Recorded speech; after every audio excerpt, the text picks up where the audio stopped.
as 'n ex-bendeleier sal ek hulle vra asseblief dat hulle moet ophou. As dit is geld wat hulle wil maak, laat hulle geld maak op hulle eie en laat hulle besigheid hou vir hulle self.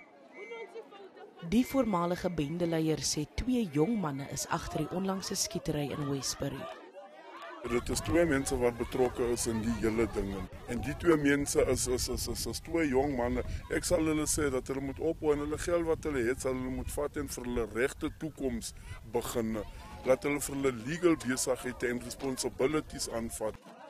Volgens hom is dit alom bekend dat die 2 plaaslike polisielede omkoop. Ons het verstaan destyds, dit was 'n gang ding. Dit was nie 2 mense nie.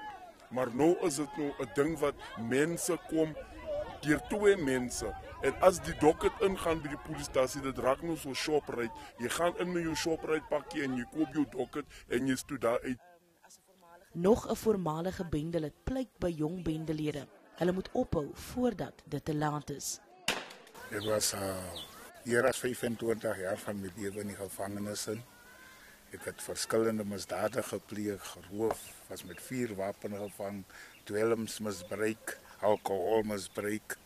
Ek was tussen different bendelede gevang en so het ek opgeëindig by die tronk en my hele lewe dit het gelyk, dit het mekaar uitgeval.